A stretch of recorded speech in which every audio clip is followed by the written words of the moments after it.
ஆளுகை செய்யும் ஆவியானவரே.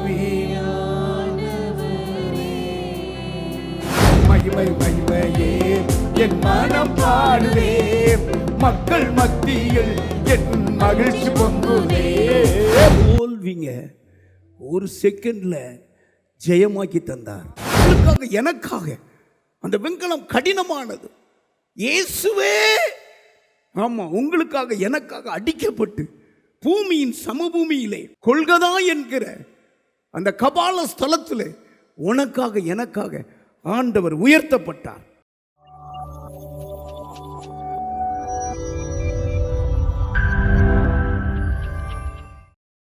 ரெண்டு கைகளை உயர்த்தி ஆளுகை செய்யும் ஆவியானவரே, பலியாய் தந்தே பரிசுத்தமானவரே,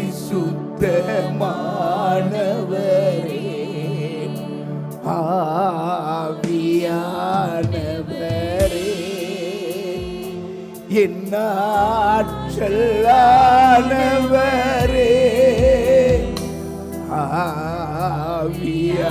ஆவியானவரே, என் ஆற்றலானவரே, ஆளுகை செய்யும்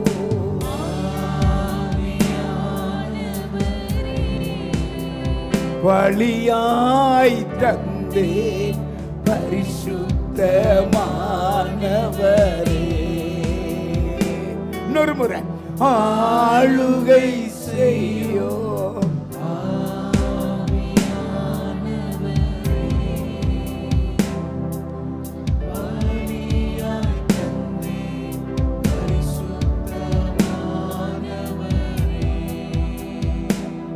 எல்லா கைகளை உயர்த்தி வெல்கம் ஹோலி ஸ்பிரிட், நீர் வருக, வல்லமையோடு வாங்க, ஓ தரிசனத்தோடு வாங்க.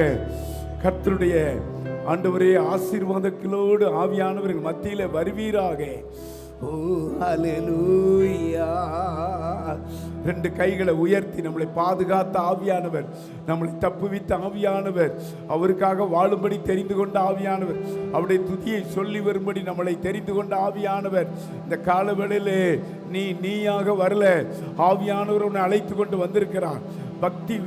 பக்தி விருத்தியை ஆவியானவர் உனக்கு தந்து கூட்டிட்டு வந்திருக்கிறார். உன் சோர்வை, உன் கலக்கத்தை, உன் ஏமாற்றத்தை, உன் பயத்தை உன்னை விட்டு நீக்கி போட்டு தட்டி எழுப்பி உனக்கு ஆகாரம் கொடுத்து கூட்டிட்டு வந்திருக்கிறார்.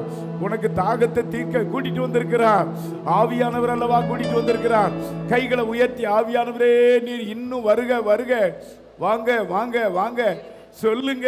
ஆவியானவரே வருக வருக. ஹல்லேலூயா.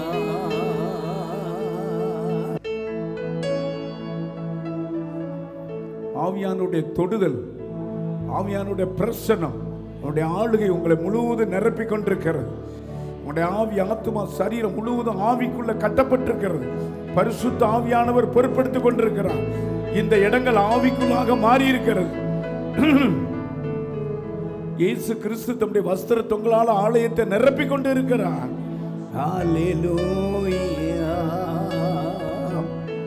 கலங்கின நேரங்களில் கை தூக்கி எடுத்தவரே, கண்ணீரின் பள்ளத்தாக்கி என்னோடு இருப்பவரே, கலங்கின நேரங்களில் கை தூக்கி எடுத்தவரே, கண்ணீரின் பள்ளத்தாக்கில் என்னோடு இருப்பவரே, உறவுகள் மறந்தாலும் நீர் என்னை மறப்பதில்லை, காலங்கள் மாறினாலும் நீர் மட்டும் மாறவில்லை, உறவுகள் மறந்தாலும் நீர் என்னை மறப்பதில்லை, காலங்கள் மாறினாலும் நீர் மட்டும் மாறவில்லை, நீங்க தான்ப்பா என் நம்பிக்கை,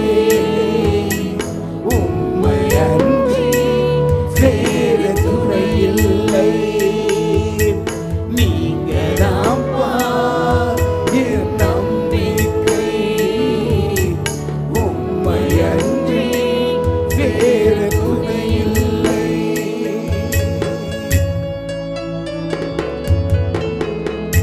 அடி கைகளை அசைத்து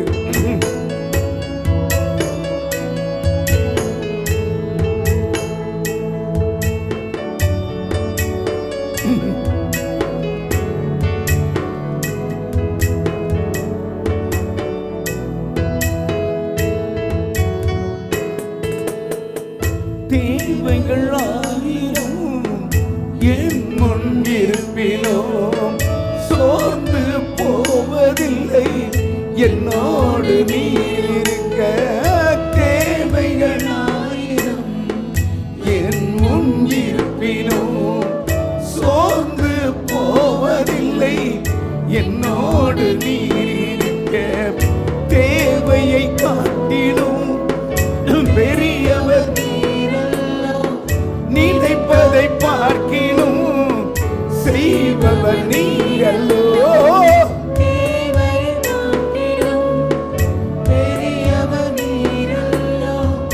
நினைப்பதை பார்க்கிலும் செய்பவர் நீரல்லோ. நீங்கள் தான்ப்பா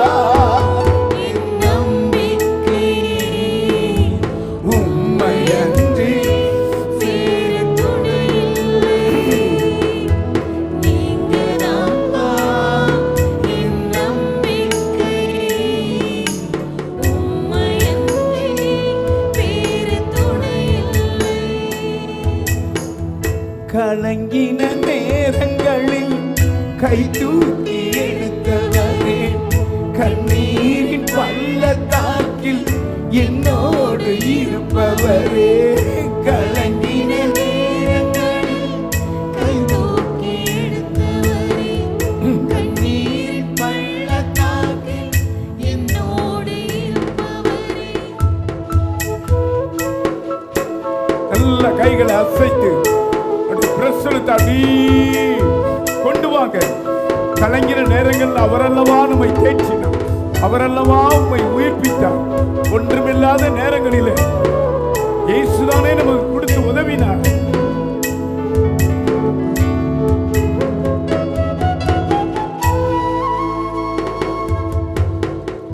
மனிதனின் தூஷணையில் மனமடிவடைவதில்லை நீர் எந்தன் பக்கம் உண்டு தோல்விகள் எனக்கில்லை. மனிதனின் தூஷணையில் மனமடிவடைவதில்லை நீர் எந்தன் பக்கம் உண்டு தோல்விகள் எனக்கில்லை. நாவுகள் எனக்கெதிராய் சாட்சிகள் சொன்னாலும் வாதாட நீருண்டு ஒருபோதும் கலக்கமில்லை. நாவுகள் சாட்சிகள் சொன்னாலும் வாதாட நீருண்டு ஒருபோதும் கலக்கமில்லை. நீங்க தான்ப்பா என் நம்பிக்கை உம்மை அன்றி வேறு துணையில்லை. கைகளை அசைத்து பாடுங்க, வாயை திறந்து பாடுங்க. நமக்கும் நம்முடைய பிள்ளைகளுக்கும்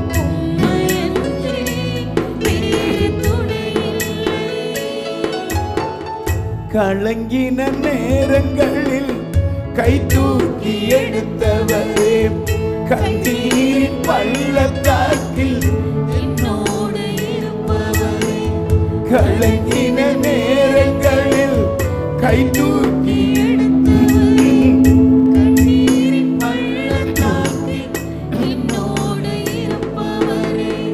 உறவுகள் மறந்தாலும் நீர் என்னை மறப்பதில்லை.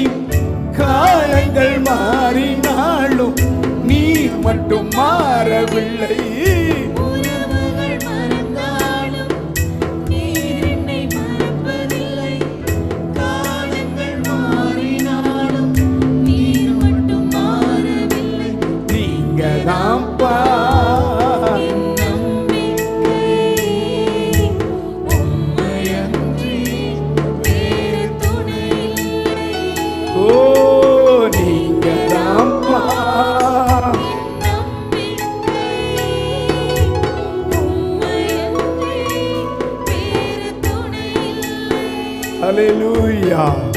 இயேசு ஒருவர் தான் நமக்கு நம்பிக்கை. அவர் ஒருவர் தான் நம்மளை ஆசீர்வதிக்கிறவர். அவர் ஒருவர் தான் நம்ம மேல நினைவார்க்கிறவர். நம்முடைய சிறையிருப்பை, நமக்கு வர்ற கஷ்டங்களை, வேதனைகளை, வியாதிகளை அவர் நீக்கி போடுகிற மாத்திரமல்ல, அவர் தடுத்து நிறுத்துகிற தேவன். அல்லேலூயா. எல்லாம் கையை உயர்த்தி சொல்லுங்க, இயேசுவே நீர் மட்டும் எனக்கு போதும். இன்னொரு முறை, இயேசுவே நீர் மட்டும் போதும். இயேசுவே நீர் மட்டும் போதும். இயேசுவே நீர் மட்டும் போதும். இயேசுவே நீர் மட்டும் போதும். உம்முடைய பிரசன்னம் போதும். உம்முடைய வல்லமை போதும். உம்முடைய சமூகம் போதும். அப்பா, உம்முடைய ஆலயம் எங்களுக்கு போதும் ஆண்டவரே. உம்முடைய சமூகம் எங்களுக்கு போதும் ஆண்டவரே. வாங்க இயேசுவே.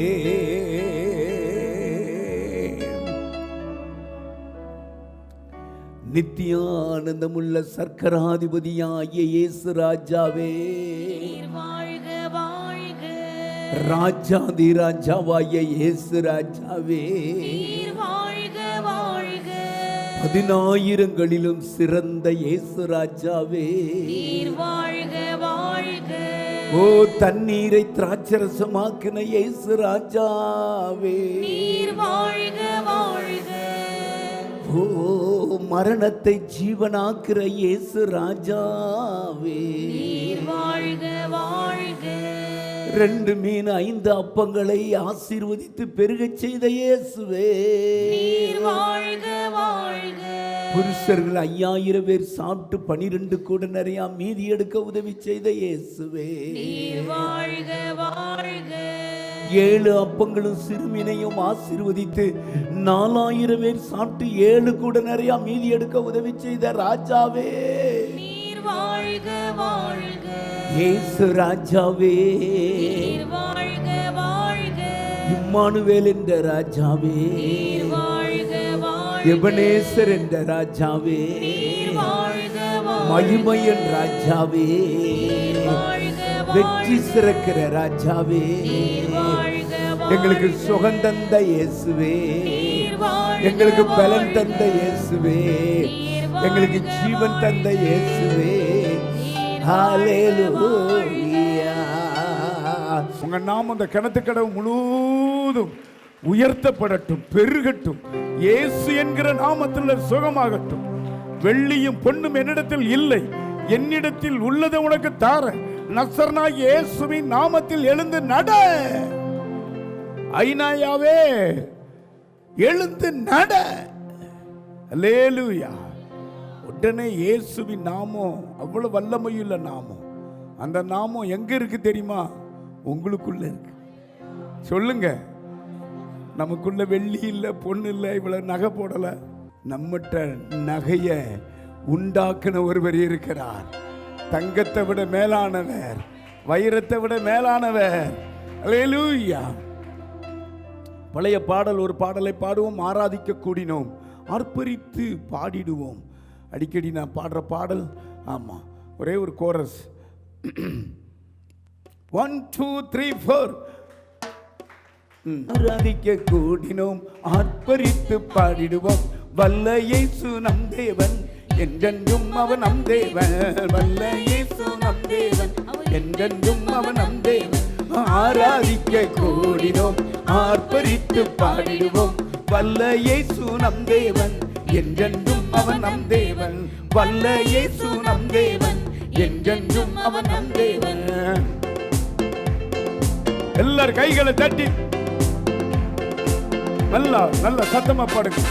பழைய பாடல், நல்ல பாடல், ஆவிக்குரிய பாடல்.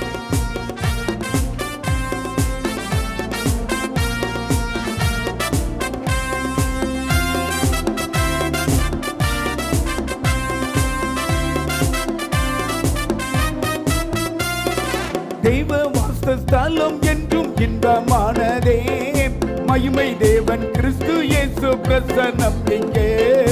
தேவ வாசஸ்தலம் என்றும் மகிமை தேவன் கிறிஸ்து இயேசு பிரசன்னம் இங்கே. மகிமையே என் மனம் பாடுதே, மகிமையே என் மனம் பாடுதே.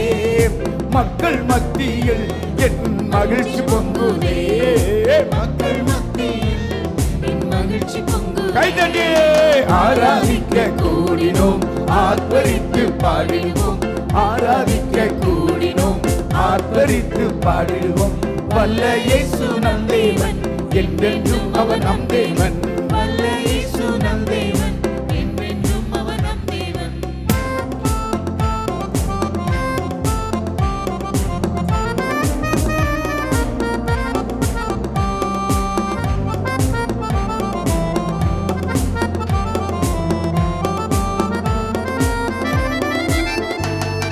சீயோன் பலனே, வெற்றி சிகரமே, சேனைகளின் கர்த்தர் இயேசு கிரியை செய்கிறார். சீயோன் பலனே, வெற்றி சிகரமே, சேனைகளின் கர்த்தர் இயேசு கிரியை செய்கிறார். ஓ ஜீவன் பலனோ, ஆசீர்வாதமே, ஜீவன் பலனோ, ஆசீர்வாதமே, நித்திய ஜீவன் இன்றும் என்னில் ஓங்கி நிற்குதே. நித்திய ஜீவன் இன்றும் என்னில் ஓங்கி நிற்குதே. ஓ ஆராதிக்க கூடினோம், ஆர்ப்பரித்து பாடிடுவோம். ஆராதிக்க கூடினோம், ஆர்ப்பரித்து பாடிடுவோம். வல்ல இயேசு நம் தேவன், என்றென்றும் அவர் நம் தேவன். வல்ல இயேசு நம் தேவன், என்றென்றும் அவர் நம் தேவன்.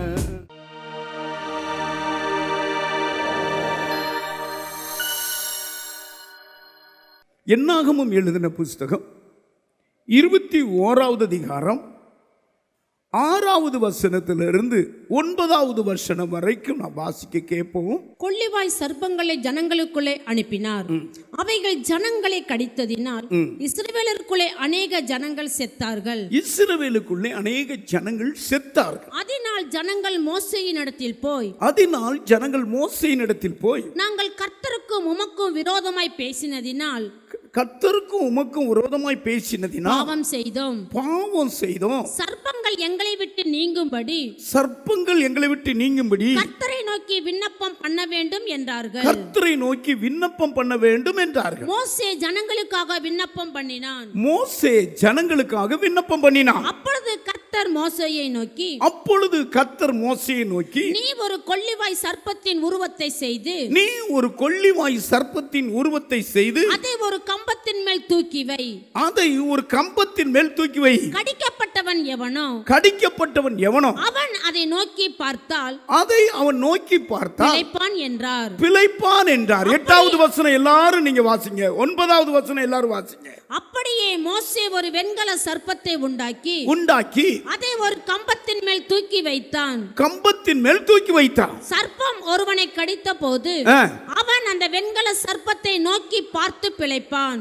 இந்த பகுதியினுடைய வெற்றி யோவான் எழுதின புஸ்தகம் 3வது அதிகாரம் 14வது வசனத்திலே இந்த பகுதியினுடைய வெற்றி இருக்கிறது. மோசேயினால் வனாந்தரத்தில் உயர்த்தப்பட்டது போல சர்ப்பமானது, கவனிங்க எல்லாரும், இதுதான் இன்னைக்கு உள்ள செய்தி. சர்ப்பமானது மோசேயினால் வனாந்தரத்தில் உயர்த்தப்பட்டது போல மனுஷகுமாரனும் தன்னை விசுவாசிக்கிறவன் எவனோ அவன் கெட்டு போகாமல் நித்திய ஜீவனை அடையும்படிக்கு உயர்த்தப்பட வேண்டும். பழைய ஏற்பாட்டு காலத்துல ஒரு கொள்ளிவாய் சர்ப்பம் ஜனங்களை தீண்டியது, கொத்தியது. இப்போ அநேக ஜனங்கள் செத்து போனாங்க. கவனிக்கிறீங்களா? மீதி இருக்கிற ஜனங்களுக்கு பயம் உண்டாயிற்று. எல்லா ஊழியக்காரனாகிய மோசேகிட்ட போய், ஐயோ இப்படி எங்களை கொள்ளிவாய் சர்ப்பம் என் தம்பியை கொத்திட்டு எங்க அக்காளை கொத்திட்டு செத்து போயிட்டாங்க, அப்படி இப்படின்னு ஒரே கூக்குற. கர்த்தருடைய ஊழியக்காரன் உத்தரவாதம் உடையவர் ஜனங்களுடைய அதாவது ஜனங்களுடைய பாரத்தை ஆண்டவர்கிட்ட சொல்றார். ஆண்டவரே, இப்படி கொள்ளிவாய் சர்ப்பம் ஜனங்களை கொத்தினதுனால செத்துருக்காங்களே ஆண்டவரே என்று கதறுகிறார். பக்கத்தில் பார்த்து சொல்லுங்க, இரக்கமுள்ள தெய்வம் இயேசு, இரக்கமுள்ள தெய்வம், ஜெபத்துக்கு பதிலளிக்கிற தெய்வம் ஒரு வழி உண்டாக்குறார். இப்படி செத்துக்கிட்டு இருந்தா ஒரு ஜனம் இருக்காதே. உடனே அவர் ஜெபம் பண்ணும்போது ஆண்டவர் 8வது வசனத்தில் சொல்றார், மோசே மோசே, கொள்ளிவாய் சர்ப்பம் கடிச்சதில்ல, வெண்கலத்தை எடுத்துக்கோ. இரும்புலையே வெண்கலம் மிகவும் கடினமானது, அவ்வளவுல அது உருகாது. அப்படி ஒரு கடினமான வெண்கலத்தை எடுத்து சர்ப்பம் போல அடிச்சு தூக்கி வை மேல. இந்த கடிக்கப்பட்ட ஜனங்கள் அதை பார்க்கட்டும், அந்த வேதனை தாங்க முடியாத ஜனங்கள் அதை பார்க்கட்டும், பிழைச்சிக்கிடுவாங்கன்றார். ஆண்டவர் சொன்ன மாதிரியே மோசே செய்தார். 9வது வசனம் சொல்லுகிறது, எல்லாம் கடிக்கப்பட்ட ஜனங்கள் எல்லாரும் பிழைச்சிக்கிட்டாங்க. கையை உயர்த்தி அந்த சர்ப்பத்தை நோக்கி பார்த்தவங்க எல்லாம் பிழைச்சிட்டாங்க. 9வது வசனம் எல்லாரும் திரும்பவும் வாசிங்க. அப்படியே மோசே ஒரு வெண்கல சர்ப்பத்தை உண்டாக்கி அதை ஒரு கம்பத்தின் மேல் தூக்கி வைத்தான். சர்ப்பம் ஒருவனை கடித்த போது அவன் அந்த வெண்கல சர்ப்பத்தை நோக்கி பார்த்து பிழைப்பான். கைகளை உயர்த்தி ஒரு அல்லேலூயா சொல்லுங்க. நோக்கி பார்க்க சொல்லு. விஷத்திலே கூடின விஷம் சர்ப்பம், கொள்ளிவாய் சர்ப்பம். அழகா எழுதியிருக்கு பாருங்க. கூட்டம் கூட்டமா ஜனங்கள் செத்துக்கிட்டு இருக்கிறாங்க. இதற்கு ஒரு பரிகாரம் என்ன? அந்த வெண்கல சர்ப்பம் போல செஞ்சு நீ தூக்கி மாட்டு மேல எல்லாரும் பார்க்கும்படி அதை தூக்கி பிடி. அது ஒரு மேட்டில் மாட்டப்பட்டிருக்கட்டும். கடிச்சவன் எவனோ அவன் அதை பார்த்தா பிழைச்சிக்கிடுவான். அது பழைய ஏற்பாட்டில். புதிய ஏற்பாட்டில் இயேசு பிரசங்கம் பண்ணும்போது என்ன சொல்றாருன்னா, மோசையினால வெண்கல சர்ப்பம் வனாந்தரத்தில் உயர்த்தப்பட்டது போல மனுஷகுமாரனாகிய இவர் ஒவ்வொருவரும் பிழைக்க வேண்டும், ஒவ்வொருவரும் நித்திய ஜீவனை பெற வேண்டும் என்று அவர் உயர்த்தப்பட்டு இருக்கிறார். அவரை நோக்கி பார்க்கணும். பக்கத்தில் பார்த்து சொல்லுங்க, இயேசுவை நோக்கி பார்க்கணும். இயேசுவை ஒரு மனிதன் நோக்கி பார்க்கணும். ஆமாம். எப்படி பழைய ஏற்பாட்டில் அந்த விஷம் தன் சரீரத்தில் அந்த விஷம் ஏறின உடனே அவன் செத்துக்கிட்டு இருக்கிறான்.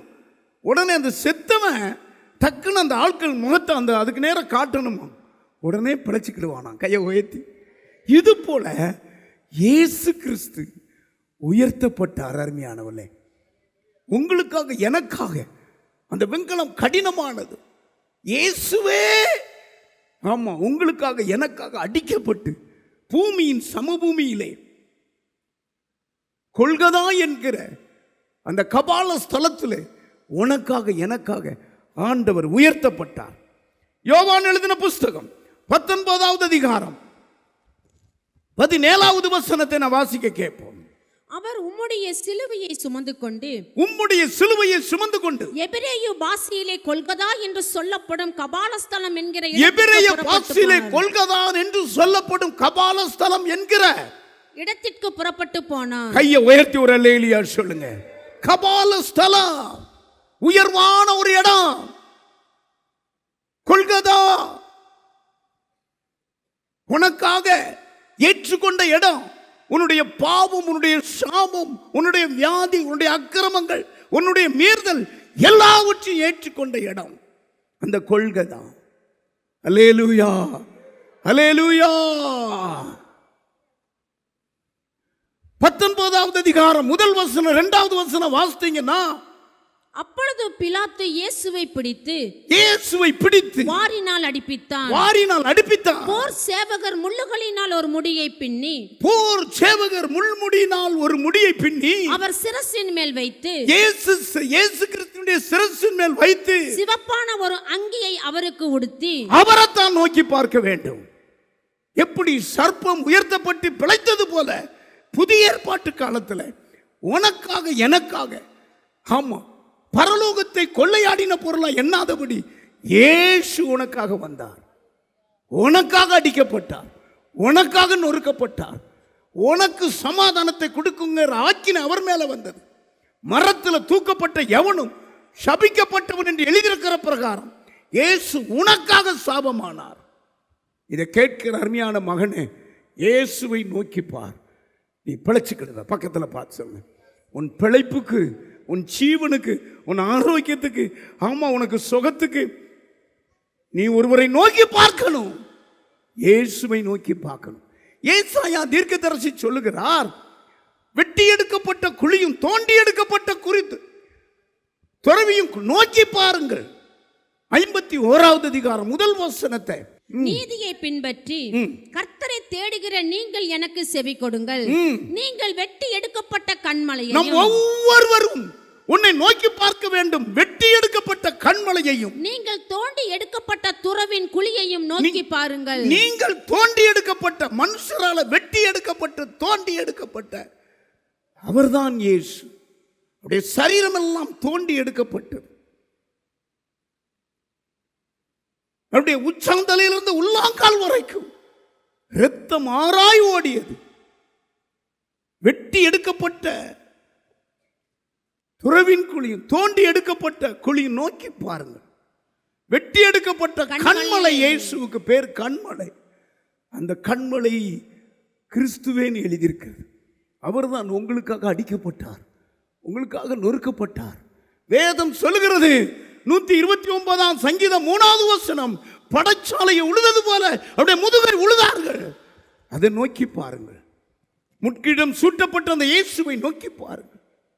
படிமா, உழுகிறவர்கள் என் முதுகின் மேல் உழுது, இயேசு சொன்னார், உழுகிறவர்கள் என் முதுகின் மேல் உழுது, முதுகு மேல உழுது தங்கள் படைச்சாலைகளை நீளமாக்கினார்கள், படைச்சாலையை நீளமாக்கினார்கள். ஆமா, அவரை நோக்கி பாருங்க. உனக்காக மரித்த இயேசுவை நோக்கி பாருங்க. உனக்காக மரணத்தை ருசி பார்த்த இயேசுவை நோக்கி பாருங்க. சர்ப்பம் தந்திரம் உள்ளது. அல்லேலூயா, அல்லேலூயா. அப்போஸ்தலனாகிய பவுலை சர்ப்பம் கொத்தியது. கப்பலுக்கு தப்பி வந்தான், ஆனா மரணமோ இவனை பின்தொடர்ந்துகிட்டு இருக்கிறது விடல. இவன் மரணத்துக்கு ஏதுவானவன்னு பேர் வச்சாங்க. ஆனா அப்போஸ்தலனாகிய பவுல் இயேசுவின் நாமத்தில் அப்படி உதறினார். வீக்கமும் வரல, மரணமும் வரல, பிழைச்சுக்கிட்டார். கையை உயர்த்தி அல்லேலூயா. இன்னைக்கு ஆண்டவரை நோக்கி பாருங்க. 34ஆம் சங்கீதம் 5வது வசனம் சொல்லப்பட்டிருக்கிறது, அவரை நோக்கி பார்த்த முகங்கள் பிரகாசமடையும், வெட்கப்பட்டு போகாது. இன்னைக்கு தேவையோடு வந்திருக்கீங்க, பல வேதனையோடு வந்திருக்கீங்க. ஆமா, ஒரு அற்புதம் நடக்காதன்னு வந்திருக்கீங்க, ஒரு அதிசயம் நடக்காதுன்னு வந்திருக்கீங்க, ஒரு குழந்தை பாக்கியம் கிடைக்காதான்னு வந்திருக்கீங்க, இந்த கடன் பிரச்சனையும் மாறுறதுக்கு ஒரு வழியை ஆண்டவர் திறக்க மாட்டாரான்னு வந்திருக்கீங்க, இந்த பாவ பழக்கத்திலிருந்து ஒரு விடுதலை கிடைக்காதான்னு வந்திருக்கீங்க. ஆனால் சில காரியங்கள் அவயங்கள் செத்து வந்திருக்கீங்க. இயேசுவை நோக்கி பாருங்க, நீங்க பிழைத்துக் கொள்வீங்க. கையை உயர்த்தி ஒரு அல்லேலூயாச்சு. அவரை நோக்கி பார்த்த முகங்கள் பிரகாசம் அடையும். வெட்டி எடுக்கப்பட்ட கண்மலையும் தோண்டி எடுக்கப்பட்ட துறவின் குழியை நோக்கி பாருங்க. மனுஷனை நோக்கி பார்க்காதீங்க, இயேசுவை பாருங்க. அவருடைய முற்கிடம் சூட்டப்பட்ட தலையை பாருங்க, வாரினால் அடிக்கப்பட்ட அந்த முதுக பாருங்க, 2 கைகளும் 6 அங்குலமான ஆணியினால் அடிக்கப்பட்ட தொங்கப்பட்ட அந்த இயேசுவை பாருங்க. 8 அங்குலமான ஆணி எடுத்து 2 கால்களையும் சிலுவை மரத்தோடு அடிச்சு உனக்காக எனக்காக தொங்கப்பட்ட இயேசுவை பாருங்க. அவர்கிட்ட இருந்து உனக்கு பரிபூர்ண சுகம் வரும். அவரிடத்துல தான் உனக்கு ஒத்தாசை வரும். பக்கத்தில் பார்த்து சொல்லுங்க, அவர்தான் நம்முடைய பாடுகளை ஏற்றுக்கொண்டவர், நம்முடைய துக்கங்களை ஏற்றுக்கொண்டவர், நமக்காக மரித்தவர். அல்லேலூயா, அல்லேலூயா. உனக்காக ஒருவர் மரிக்கணும். ஆமா, கலாத்தியர் எழுதின புஸ்தகம் 1வது அதிகாரம் 4வது வசனம் அப்போஸ்தலனாகிய பவுல் சொல்லுகிறார், அவர் நமக்காகத்தானே. வாசிங்க. அவர் நம்மை இப்பொழுது இருக்கிற பொல்லாத பிரபஞ்சத்தின் என்று, இப்பொழுது இருக்கிற பொல்லாத பிரபஞ்சம் பிசாசுடைய கிரியை, நோயின் கிரியை, மரண கிரியை பயங்கரமாய் அலக்களித்துக் கொண்டிருக்கிறது. பிரபஞ்சத்திலிருந்து விடுவிக்கும்படி நம்முடைய பிதாவாகிய தேவனுடைய சித்தத்தின்படியே நம்முடைய பாவங்களுக்காக தம்மை தாமே ஒப்பு கொடுத்தார். அவர் நம்மை இப்பொழுது இருக்கிற பிரபஞ்சத்தின், அதாவது பொல்லாத பிரபஞ்சத்திலிருந்து விடுவிக்கும்படி பிதாவாகிய தேவன் இயேசுவை ஒப்பு கொடுத்தார். வேதம் சொல்லுகிறது, கர்த்தரோ இயேசுவை நொறுக்க சித்தமானார். எந்த மனிதனும் இயேசுவை நொறுக்க முடியாது. பிடிக்க ஒரு முறை வரும்பொழுது குருட்டாட்டமாய் விழுந்தார்கள். உனக்காக எனக்காக அந்த பொறுப்பை அவர் ஏற்றுக்கொண்டார். உனக்கு சுகம் கொடுக்கிற பொறுப்பு இயேசுவை சார்ந்தது. அற்புதம் செய்கிற பொறுப்பு இயேசுவை சார்ந்தது. உன் தலையை நிமிர வைக்க பொறுப்பு இயேசுவை சார்ந்தது. ஏசாயா எழுதின புஸ்தகம் 53வது அதிகாரம். அவரை நொறுக்க சித்தமாகி, கர்த்தர் தான் அவரை நொறுக்க சித்தமானார். அவரை பாடுகளுக்கு உட்படுத்தினார். அவருடைய ஆத்துமா தன்னை குற்ற நிவாரண பலியாக ஒப்புக் கொடுக்கும் போது, ஸ்தோத்திரம், கர்த்தர் தான் தன்னுடைய ஒரே பேரான குமாரனை உங்க முகத்தெல்லாம் பார்த்தார். என் பிள்ளைகளுக்கு விடுதலை வரணும், என் பிள்ளைகளுக்கு சுகம் வரணும், என் பிள்ளைகள் சர்ப்பம்னா பிசாசுடைய வஞ்சனைக்குள்ளே வலைகளுக்குள்ளே சிக்கி செதறி கொண்டிருக்கிறார்கள். இவர்களுக்கு ஒரே விமோசனம், நான் தான் விமோசனம். என்ன நோக்கி பார்த்தா போதும். எத்தனை பேர் இயேசுவை நோக்கி பார்க்க போறீங்க? கையை உயர்த்தி ஒரு அல்லேலூயா சொல்லு. இயேசுவை நோக்கி பாருங்க, இயேசுவை நோக்கி பாருங்க. 10 அற்புதங்கள் நடக்கும். ஒன்று நான் இப்படி எழுதி வச்சிருக்கிறேன். பாவத்தில் இருக்கிற மனுஷன் இயேசுவை நோக்கி பார்த்தான்னா அவன் பாவம் நீங்கி பரிசுத்தம் அடைவான். வியாதியில இருக்கிற நீ இயேசுவை நோக்கி பார், வியாதி முற்றிலும் நீங்கி உனக்கு ஆண்டவர் சுகத்தை தருவார். பிசாசின் கட்டில் இருக்கிற நீ ஆண்டவரை நோக்கி பார், அந்த இயேசுவை நோக்கி பார். பிசாசை ஜெயித்த இயேசு, பிசாசுடைய தலையை நசுக்கின இயேசுவை நோக்கி பார். பிசாசின் கட்டு உடைஞ்சு உனக்கு விடுதலை உண்டாகும். ஆமா, பில்லி சூனிய கட்டுக்குள்ள சிக்க இருக்கிற நீ நல்லா தெரியுது, இது ஒரு பில்லி சூனியம் பண்ணது. ஆண்டவரை நோக்கி பார், அந்த கட்டு அப்படியே தெரிச்சு ஒரு விடுதலை அடையும். அல்லேலூயா.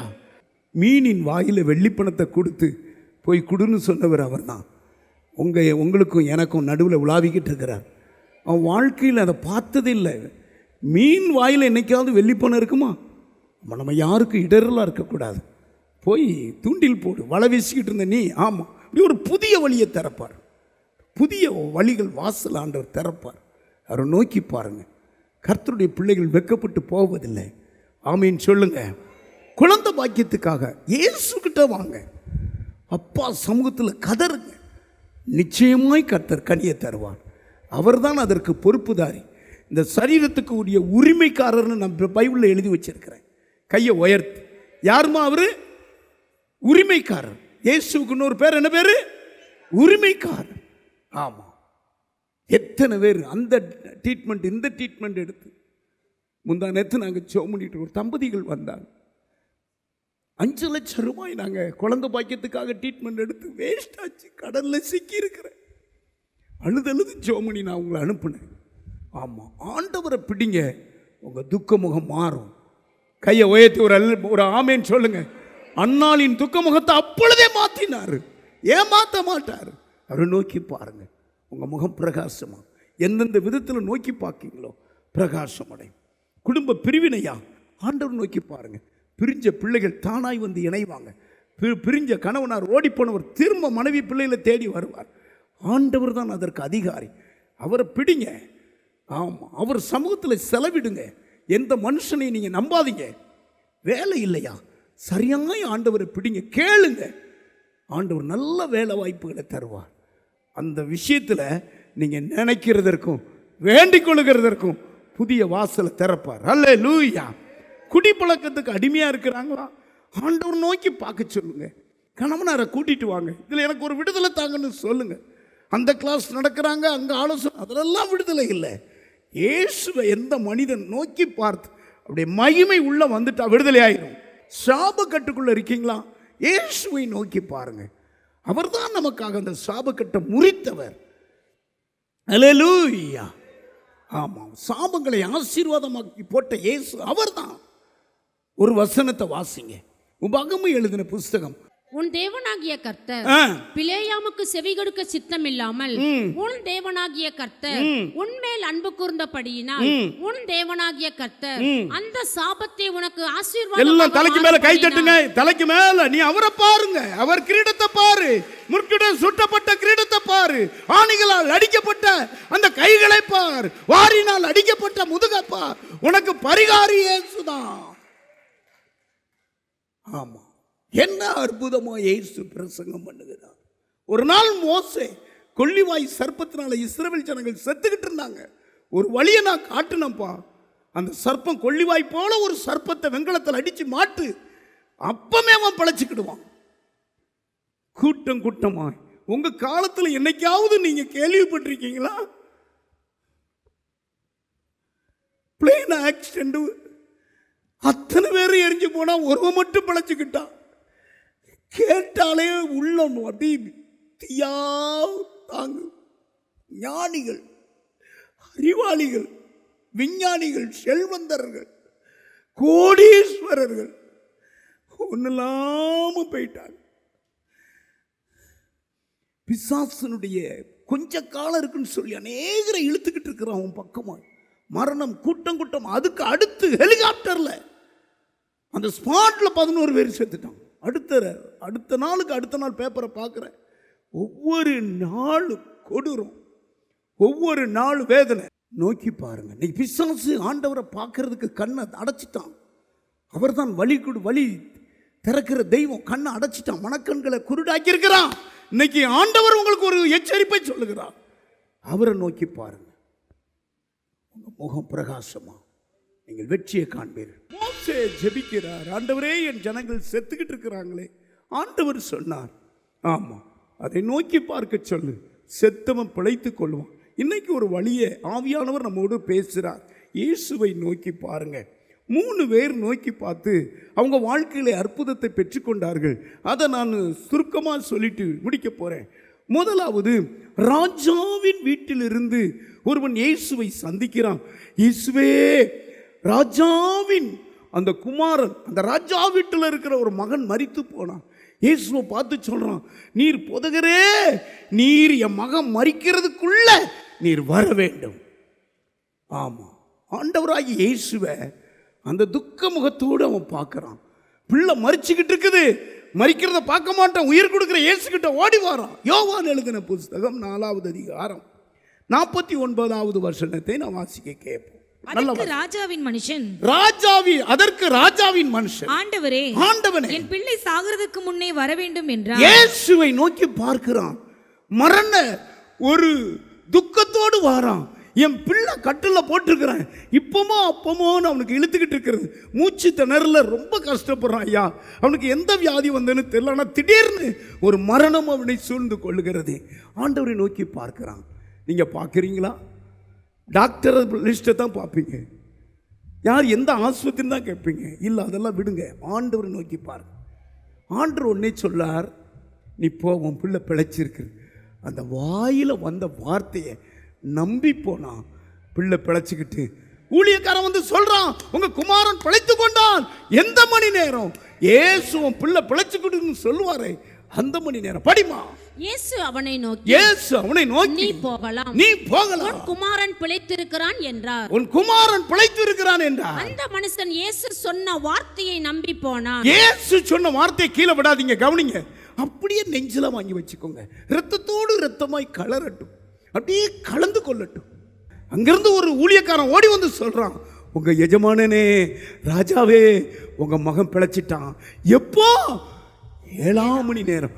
ஆகா, இயேசு உன் பிள்ளை பிழைத்துக் கொள்வான் என்று சொன்ன மணி நேரம் 7ஆம் மணி நேரம். தலைக்கு மேல கை தட்டுங்க பாப்போம். தலைக்கு மேல கை தட்டுங்க, தலைக்கு மேல கை தட்டுங்க. ஹalleluya, ஹalleluya, ஹalleluya, ஹalleluya. ரபா ரகா ரமா கரமா ஓ ரகா ரமா சிகா. ஆமா, லண்டனுக்கு போற பிளைட் தான் இப்போ விழுந்தது. இந்த சரித்திரத்தை படித்தேன். லண்டன் எப்படி அப்படின்னு. லண்டனை விக்டோரியா மகாராணி என்ற இந்த ராணி அரசாட்சி பண்ணியிருக்கிறார். 18 வயசுல அவங்க ராணி பட்டத்தை எடுத்திருக்கிறாங்க. பாருங்க, 9 பிள்ளைகள் பெற்றிருக்கிறாங்க. பேர பிள்ளைகள் 42.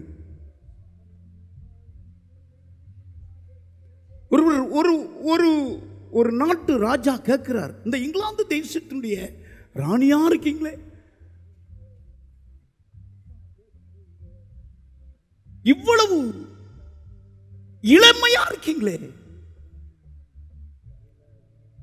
அந்த அம்மா சொன்னாங்க, தினந்தோறும் ஜீசஸை பார்க்கிறேன், இயேசுவை பார்க்கிறேன். ஹalleluya, இயேசுவை நான் பார்க்கிறேன். அசந்து போனாங்க எல்லாரும். ஆமா, ஏன் உங்களுடைய சரீரம் இவ்வளவு வயசானாலும் அப்படி ஆரோக்கியம் சௌக்கியம் நிறைந்து இருக்குதே? விக்டோரியா அம்மா என்ன? Jesus looking. இயேசுவை என் கண்கள் காண்கிறது. அல்லேலூயா. ஆமா, இயேசுவை நான் பார்க்கிறேன். இயேசுவை பாருங்க. நான் சொல்றேன், உங்களுக்கு சிரிப்பாரு. இயேசுவை உண்மையா நீங்க பாருங்க, கஷ்டம் எல்லாம் மாறிடும். கையை உயர்த்தி ஹல்லேலூயா. ஆமா, இயேசுவை எந்த மனுஷன் பார்த்து வெக்கப்பட்டிருக்கானா? கிடையவே கிடையாது. இயேசுவை பாருங்க, அந்த மனுஷன் பிழைச்சிக்கிட்டான். இந்த வார்த்தை, ஆமா, அது சிருஷ்டிக்கிற வார்த்தை, செத்து போனவனுக்கு உயிர் கொடுக்கிற வார்த்தை. இன்னைக்கே செய்யுங்க, இயேசுவை பாருங்க. இரண்டாவது, 100க்கு அதிபதி. ஒரு பெரிய ஒருவனை வா என்றால் வாரான், போ என்றால் போகிறான். இயேசுவை நோக்கி பார்க்கிறான். எப்படி சூழ்நிலையில பார்க்கிறான்? போதுகிறே, என்னுடைய வேலைக்காரன் திமிர்வாதத்தினால கொடிய வேதனைப்படுகிறான். மத்தேயு எழுதின புஸ்தகம் 8வது அதிகாரம் 8வது வசனம். 100க்கு அதிபதி பிரதியுத்தரமாக, 100க்கு அதிபதி பிரதியுத்தரமாக, ஆண்டவரே, ஆண்டவரே, நீர் என் வீட்டுக்குள் பிரவேசிக்க நான் பாத்திரன் அல்ல. ஒரு வார்த்தை மாத்திரம் சொல்லும், அப்பொழுது என் வேலைக்காரன் சொஸ்தமாகிருவான். நான் அதிகாரத்துக்கு கீழ்ப்பட்டவனாயிருந்தும் எனக்கு கீழ்ப்பட்டிருக்கிற சேவகரும் உண்டு. நான் ஒருவனை போவென்றால் போகிறான், மற்றொருவனை வா என்றால் வருகிறான். என் வேலைக்காரனை இதை செய் என்றால் செய்கிறான் என்றார். இயேசு இதை கேட்டு ஆச்சரியப்பட்டு, யாருங்க இவன்? ரோம் அதிகாரத்துக்குள்ள ஒரு அதிகாரி, 100க்கு அதிபதி. அவனை அப்படி தோல்ல தூக்குறதுக்கு 99 பேர் இருக்காங்க, 100 பேர் இருக்காங்க. ஸ்பெஷல் டாக்டர் கூட வீட்டுக்கு வந்து பாருனா பார்க்கலாம். அப்படிப்பட்டவன் தன்னை தாழ்த்தி அப்படி ஆண்டவர்கிட்ட வாரான். ரோமர்கள் வரமாட்டாங்க. பாருங்க, அந்த மனுஷன் அந்த வேலைக்கார மேல அவ்வளவு இறக்கும். ஐயோ, வேலைக்காரன் எவ்வளவு பராமரிப்பான், எவ்வளவு நம்பிக்கை உள்ளவன், திமிர்வாதத்தில் கஷ்டப்படுறானு. ஆண்டவர் என்ன சொன்னார் தெரியுமா? நீ போ, உன் வேலைக்காரன் சுகமா இருக்கிறான்னார். நான் வந்து குணமாக்குவேன்னு சொல்ல போ. அந்த நேரமே அந்த திமிர்வாதம் அவனை முற்றிலும் மறைஞ்சது. கையை தட்டி கர்த்தரை மகிமைப்படுத்துங்க. அல்லேலூயா. படிமா கீழே. பின்பு இயேசு 100க்கு அதிபதியை நோக்கி, நீ போகலாம், நீ விசுவாசித்தபடியே உனக்கு ஆக கடவது என்றார். அந்த நாளிலே அவன் வேலைக்காரன் தலைக்கு மேல கை தட்டு. அந்த நாளைக்கு வார்த்தை வீண் போகவில்லை, வார்த்தை கீழே விழல. அந்த நேரமே பாருங்க, அவர் முகத்துக்கு முகம் வச்சு பாருங்க. நீங்க இயேசுவை பார்க்காதனால தான் அந்த பிரச்சனைகள் பெருசாயிட்டே இருக்கு. அதுல ஒரு வெற்றி வரமாட்டுக்கு, ஒரு சுகம் வரமாட்டுக்கு, ஜீவன் வரமாட்டுக்கு. நீங்க பாருங்க, இன்னைக்கே நீங்க பாருங்க. ஒரு முறை ஒரு வேன், போலீஸ் வேன் நம்ம சர்ச்சுக்கு முன்னால வந்து நிற்கிது. திமுன்னு போலீஸ்காரங்க இறங்குறாங்க. என்னடா ஏதோ நடக்க போதா அப்படி நினச்சி என்னமோ பயந்துட்டேன் நான். அங்கே 2 பேர் கையை பிடிச்சி இறக்கி கொண்டு வர்றாங்க. ஒரு அம்மாவை, அவரும் அதுக்கு அதிகாரி. அப்போ பிஆர்எஸ் குவார்ட்டர்ஸில் நாங்கள் இருக்கிறோம் ஃபாதர், இப்படி கேள்விப்பட்டேன். என்னுடைய மனைவி இவங்க எங்கெல்லாமோ கொண்டு போனேன், ஸ்பெஷல் டாக்டர்லாம் வச்சு பார்த்தேன், ஆகலை.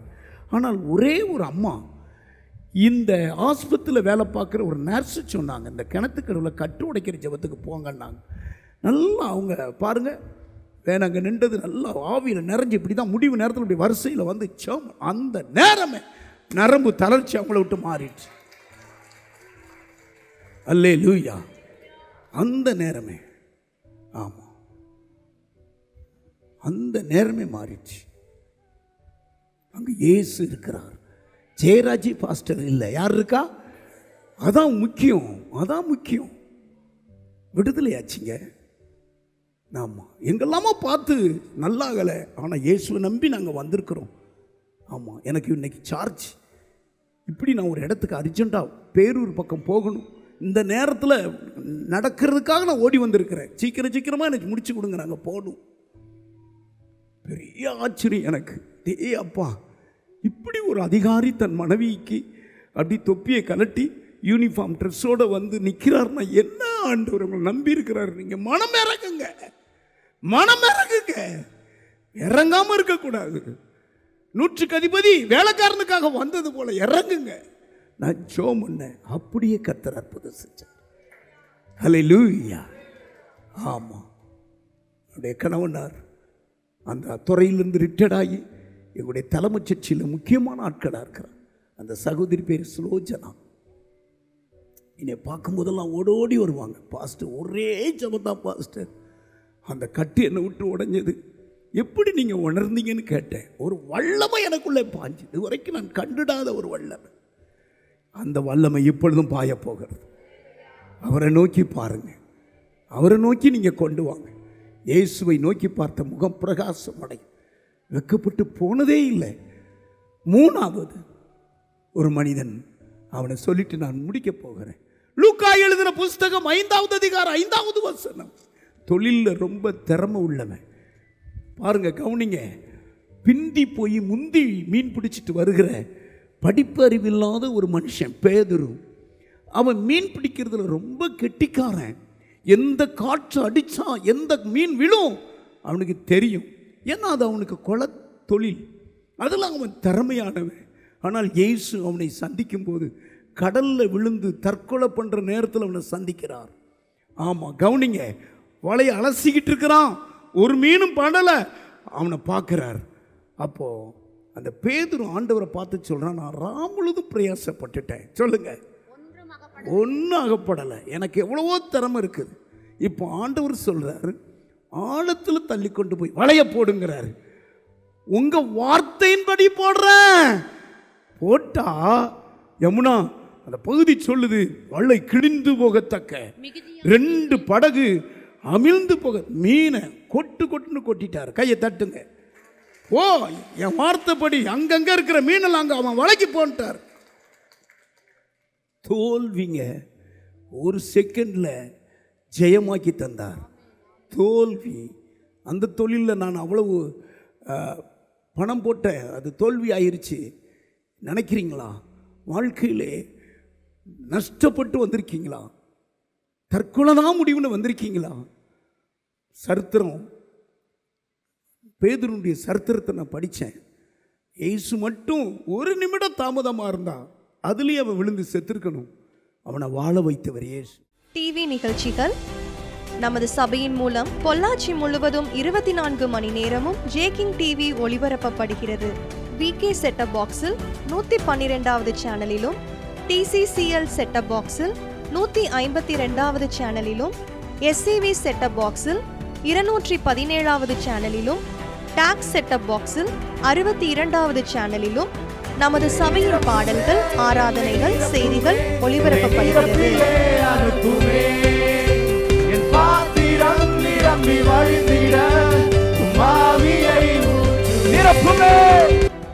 தமிழ்நாடு முழுவதும் பைபிள் டிவியில் தினமும் மாலை 6:30 மணிக்கும், பெனியல் டிவியில் தினமும் காலை 7:30 மணிக்கும் நமது சபையின் நிகழ்ச்சிகள் ஒளிபரப்பப்படுகிறது.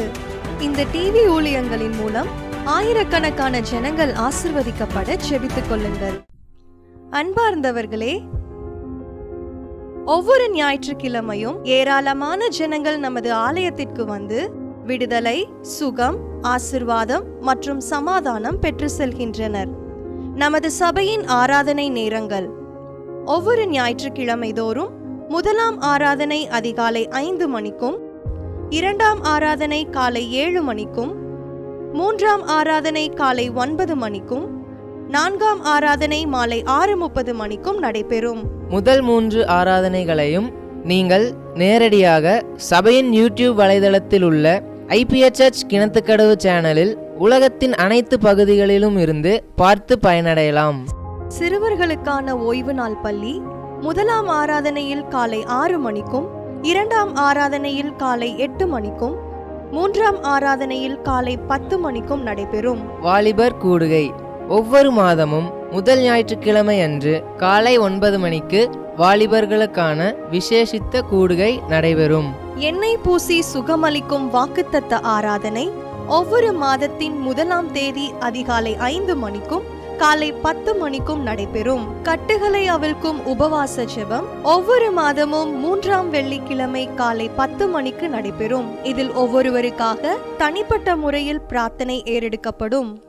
விடுதலை உபவாச ஜெபம் ஒவ்வொரு மாதமும் கடைசி சனிக்கிழமை அன்று காலை 10 மணிக்கு நம் தேசத்திற்காக பாரத்தோடு ஜெபங்கள் ஏறெடுக்கப்படும். ஒவ்வொரு வியாழக்கிழமை தோறும் ஆண்களுக்கான ஜெப கூடுகை புதிய ஆலயத்திலும் பெண்களுக்கான ஜெப கூடுகை பழைய ஆலயத்திலும் மாலை 7 மணிக்கு நடைபெறும். ஒவ்வொரு புதன்கிழமை அன்றும் வாலிப சகோதரர்களுக்கான ஜெப கூடுகை மாலை 7 மணிக்கு நடைபெறும். ஒவ்வொரு ஞாயிற்றுக்கிழமை அன்று வாலிப சகோதரிகளுக்கான ஜெப கூடுகை மாலை 5 மணிக்கு ஜூம் மீட்டிங்கில் நடைபெறும். நமது சபையில் தினமும் காலை 10 மணி முதல் 2 மணி வரை சபைக்காகவும் தேசத்திற்காகவும் ஜெபங்கள் ஏறெடுக்கப்படும். இக்கூட்டங்களில் கலந்து கொண்டு தேவ ஆசீர்வாதம் பெற யாவரையும் அன்புடன் அழைக்கிறோம். எங்களது முகவரி IPA ஜெப ஆலயம், சர்வம் தியேட்டர் பின்புறம், பொள்ளாச்சி மெயின் ரோட், கிணத்துக்கடவு 642109.